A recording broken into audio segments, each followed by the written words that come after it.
This video contains major Bloodborne spoilers, so if you don't have enough insight yet, consider this your frenzy warning. Hello Ashen Ones, and welcome back to the Fun Reborn. Today, we're headed to Blighttown, where we're going to try to uncover the origins of one of the most infamous swamps in video game history. From time to time during this project, I'll just point out things without offering an explanation. Like, hey, Blighttown is full of weird purposeless wheels, like the ones this barbarian keeps destroying. I don't bring up these things to annoy you, the viewer. I bring them up because they are weird details that I suspect have an importance that I haven't yet been able to figure out. If you have an explanation for any of these enigmatic inclusions, I'd sincerely love to hear it. Numerous people, including some who have never played any of these games, have been able to help me out just by offering a perspective other than my own. Anyway, small details like those wheels are important to me, because my approach to interpreting the lore of these games is very different from most people's. A typical lore theory will focus on a couple big events and try to tell a coherent story that ties them together. And that's totally a legitimate approach, death the author and all that. I've been reading The Body Keeps the Score by Bessel van der Kolk recently. In it, he describes a psychological test called the Thematic Apperception Test, or the TAT for short. The TAT is a so-called projective test, which uses a set of cards to discover how people's inner reality shapes their view of the world. Unlike the Rorschach cards we used with veterans, the TAT cards depict realistic but ambiguous and somewhat troubling scenes. A man and a woman gloomily staring away from each other. A boy looking at a broken violin. Subjects are asked to tell stories about what is going on in the photo, what has happened previously, and what happens next.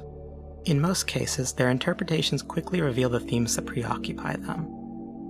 It occurred to me that the TAT is pretty similar to Dark Souls. We're given a sequence of locations and events that feel vaguely believable, but their connections are always left ambiguous.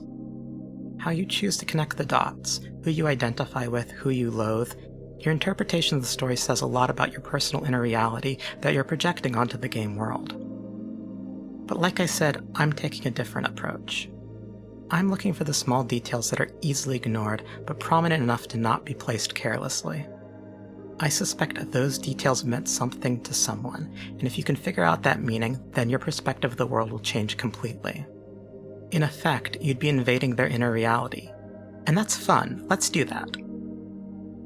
With that said, if you're all about straightforward lore interpretations derived only from the most literal read of in-game events, then thy duty is all and thy duty lieth elsewhere. Seriously, if literalism is your jam, then consider this your frenzy warning, because I'm about to get all Winter Lantern up in here. When it comes to small details, one of the most important tools is to look for things that aren't present in the game world, but should be. And in Blighttown, we have the same one that's repeating nearly everywhere. There should be water. We enter the area through what looks like some kind of sewer system, and its architectural imagery is repeated multiple times throughout the zone. There's the path leading to the bottom half of the zone, the second bonfire at swamp level, the outlet the parasitic wall hugger has attached itself to,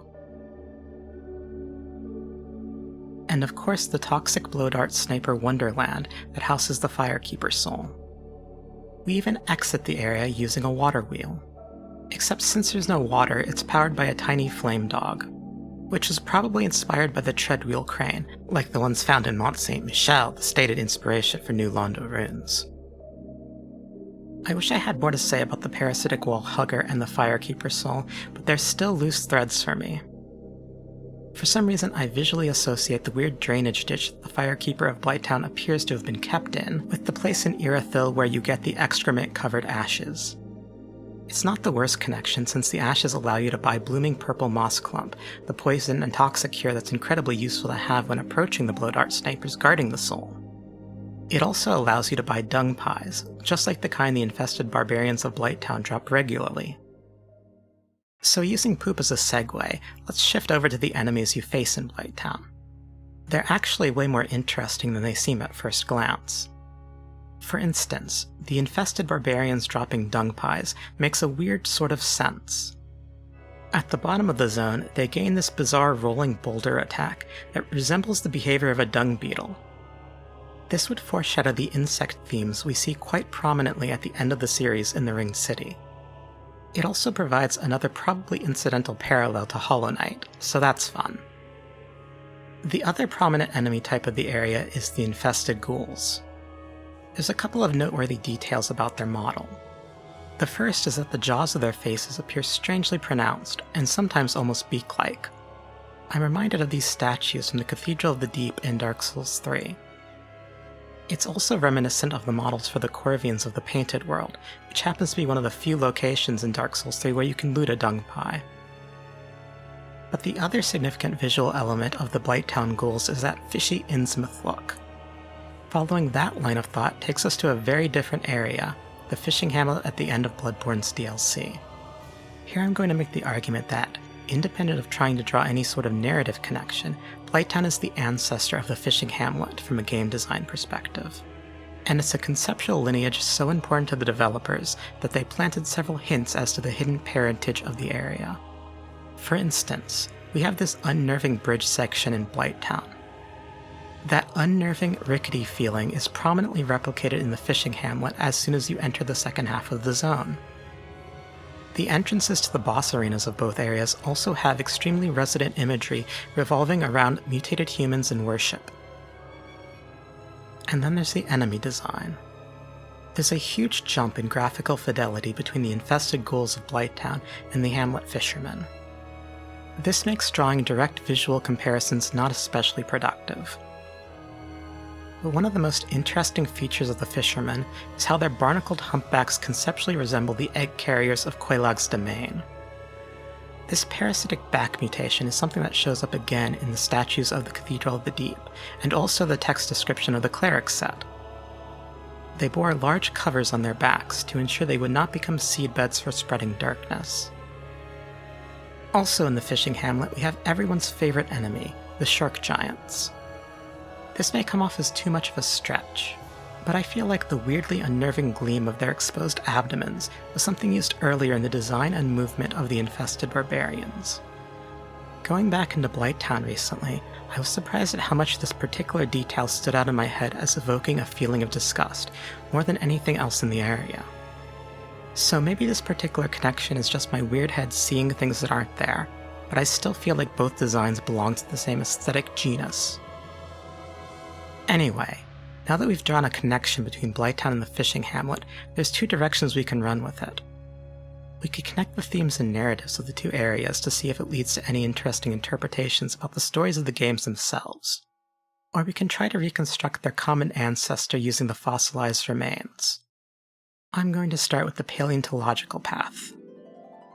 I suspect that the building blocks of Blighttown were originally intended to be a fishing hamlet connected to what we now know as Darkroot Garden. This would have been a part of an Ulasil-focused iteration of the development process. And if I had to guess, I'd place this location in the area where we fight the Hydra in Darkroot Basin.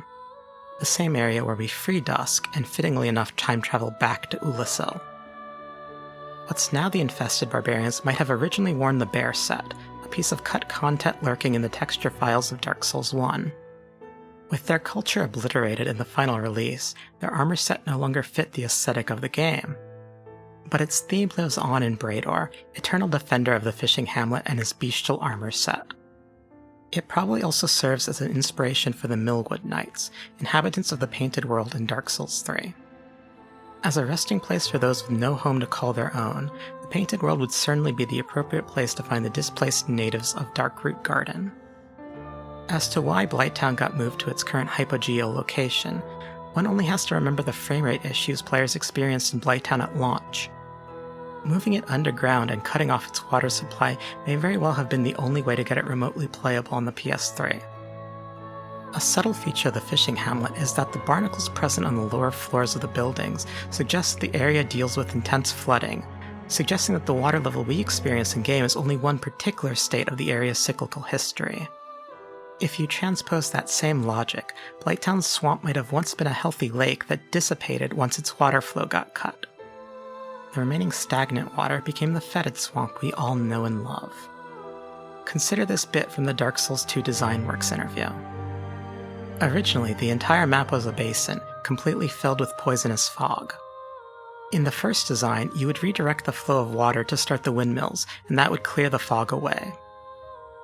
Blighttown is simply the end result of the opposite process. An area that lost its flow of water and became filled with poison. A valley of defilement, if you would. FromSoft's narrative ambitions in the Demon's Souls days likely exceeded both their technical capabilities at the time and the processing power of the hardware they were working on.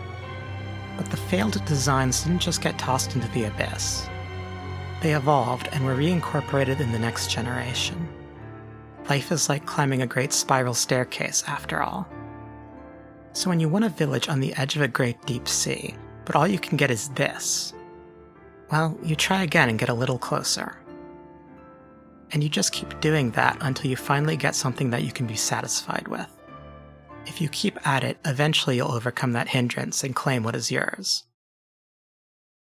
But now that we're at this beach, let's talk about the shared narratives of the zones. The clearest thing we know about either area is the story of Quelaag and her sister. After defeating Quelaag, we find out that her hunting, presumably of humanity, was the only thing keeping her sister fed and alive. We also find out that her egg carrier adherents revere her as some sort of savior. Worse than undead, we are diseased and unwanted like the grime of the great swamp. But my dear fair lady, she cried for me and swallowed the great blight pus, despite Mistress Quelaag's orders to the contrary. We also know that the fair lady lays eggs. Quelaag, my dear sister, the eggs, it hurts. They've gone still. I am afraid it may be too late. This seems to implicate her as the source of the parasitic infection prominently displayed on the backs of her followers. And the game is very explicit that it is a parasitic relationship. When the player gets infected with an egg, it feeds off the player's souls, a concept expressed by cutting the player's soul gain in half while infected. Yet her followers still revere her. It's certainly possible for a parasite to alter the perceptions of its host. But another possibility is that the villagers fully understand the trade they're making. That carrying these eggs is simply the cost of salvation in this miserable world, and being infested beats succumbing to the blight pus. After all, the line between a parasite and a symbiote is not always clear-cut. Symbiosis often comes with a price for the host, and ultimately a symbiote can just be a parasitic relationship where the benefits exceed the costs. If this is the case, then just like the gaping dragon in the depths above, the egg carriers found themselves in a desolate, harsh environment, and simply did what they had to continue to exist. Perhaps cost played a similar role for the inhabitants of the fishing hamlet, offering them an adaptation that allowed them to survive in an increasingly flooded world. The only cost was their humanity, a price they were more than willing to pay. And they worshipped costs for this gift. At least they did, until the scholars of Byrgenwerth rolled in and disrupted the natural ecosystem. Within this framework, I want to suggest that what we encounter on the beach isn't actually the Orphan of Kos. It's Gehrman, or rather, Gehrman's nightmare. The whimpering we hear in the cutscene before the fight is the same one we hear from Gehrman during one of his dreams.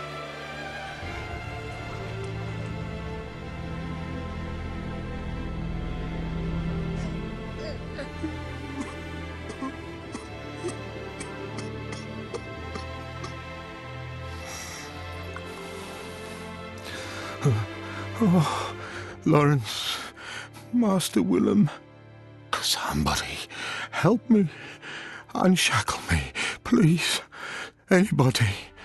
I've had enough of this dream.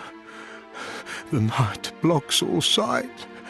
Oh, somebody, please.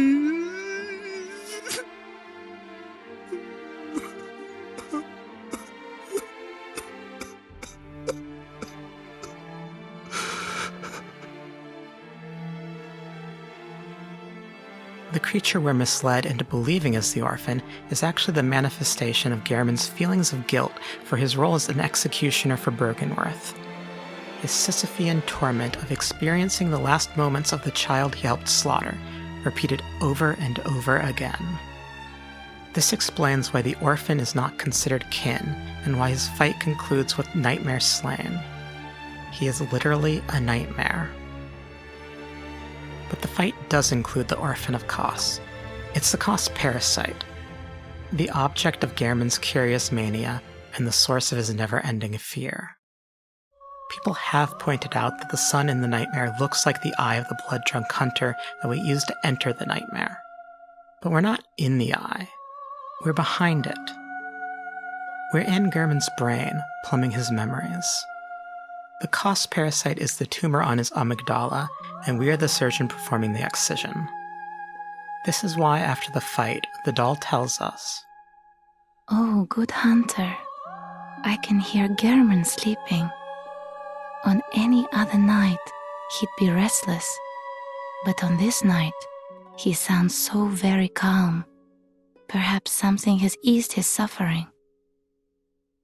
I'd also like to point out that the Kos parasite itself symbolizes a doll. The shape of its icon resembles a doll, with a head and long flowing hair at the top, arms folded over its chest, and a skirt at the bottom. And in its description, we are told it is used as an atypical weapon that can only be clasped tight and swung. I believe that the Kos parasite represents the poor wizened child of the fishing hamlet. Bloodborne's parallel to the Fair Lady, and almost certainly what the scholars of Bergenworth encountered when they arrived on this beach. I have my theories on what they might have found, but they're still preliminary, and I try to avoid wild speculation whenever possible. In the meantime, I hope this connection proves illuminating. This project is going to take the lore of these games to some pretty wild places, so if you have something of an interest in nightmares, be sure to stick around for the next stretch of episodes. Until then...